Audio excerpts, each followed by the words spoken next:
Okay.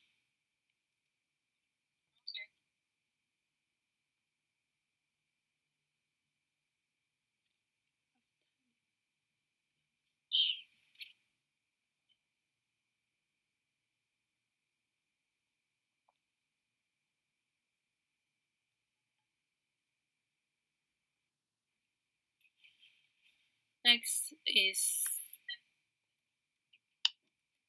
the exchange psychology theory that is raised by the French economist Aptani by combining international lending theory and the purchasing power parity theory. It holds that people must examine the exchange rate from quality and quantity two aspects. And international lending theory only explains exchange rates change from the perspective of change of income and expenditure. That is the quantity side, but doesn't explain the quality of the foreign exchange ability to buy goods and labor service to satisfy people's desires. The purchasing power parity explains only the quality aspect of foreign exchange, the ability to buy goods and service to satisfy people's desire. That is taking the efficiency as the value basis of foreign exchange. This exchange,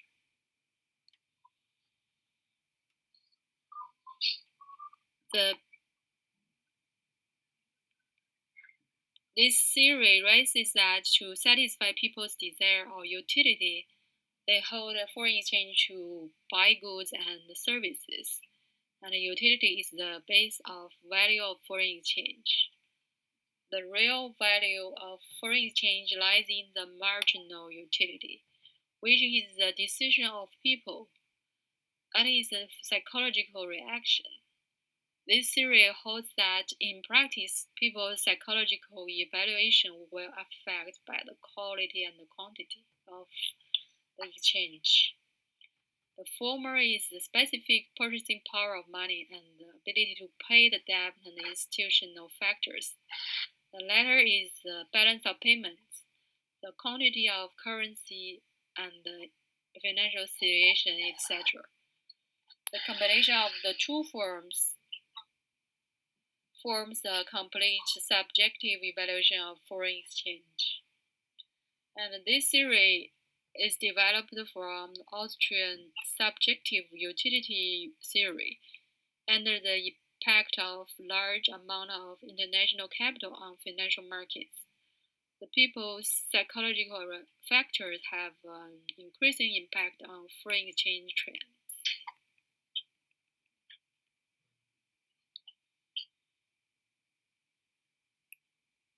Next one is interest rate parity theory, raised by Keynes in 1923 and others in this literature theory of monetary reform that perfects the interest rate parity.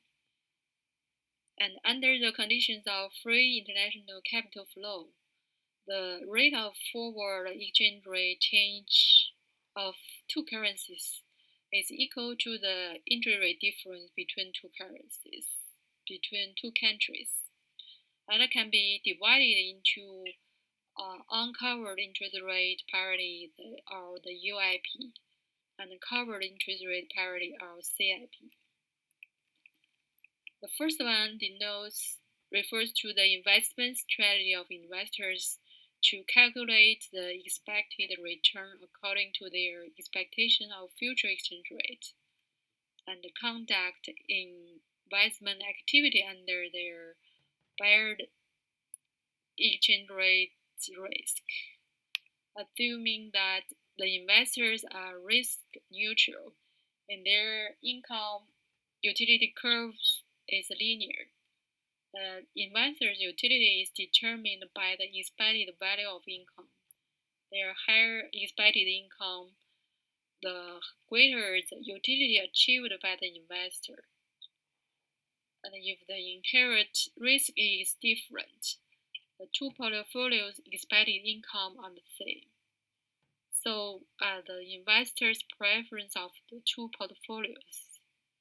Based on above assumption, the domestic residents holding income on domestic currency and foreign exchange can be determined. The second is the covered interest rate parity, that is, without the assumption on investors' risk preference. The emergence of foreign exchange enables arbitrators to avoid exchange rate risk caused by exchange rate fluctuation. The process of arbitrage. The arbitrators can sign forward foreign exchange contracts or swaps, which are opposite to the direction of arbitrage on the future exchange market, to determine the exchange rate level to be used for the delivery at the maturity date. Since arbitrators use the forward foreign exchange market to fix the exchange rate in the future transaction, which avoids the impact of the exchange rate risk. The whole arbitrage process can be realized smoothly. So the assessment of interest rate parity is that it reveals the reason for exchange rate change, that is, the capital international flow. That is not the independent theory of exchange rate determination. That is, not only will difference of the interest rate affect change of exchange rate, but the change of the interest rate will affect capital supply and demand through the capital flow and further effects on the interest rate. Criticism on this series is that they have the same assumption of the purchasing power parity, which is realized on the law of one price. Under the perfect competition exchange market, and the forward and spot market, and the inflation effective flow, and no barriers on market to prevent capital free flow, and the transaction cost is ignorable. And it's unclear whether the interest rate parity determines exchange rate, or the gap between the spot rate and the forward rate determines the interest rate. The three variables, interest rate, exchange rate, and the gap between the spot and the forward, which one is endogenous and which one is exogenous, that is, cannot be explained by the model. It's not very distinctive. Although it's generally accepted that the interest rate difference determines the capital flows and foreign exchange supply and demand, the forward exchange rate change is determined by the interest rate difference. However, in the currency crisis, the currency depreciation can change domestic returns to capital and explain only the reason for exchange rate in certain conditions. And it also ignores the interest rate structure. It's hard to, based on the nominal interest rate change speed, to judge whether the market interest rate change attribute to the real interest rate change, that is the difference between nominal interest rate and inflation rate, or the inflation expectation change.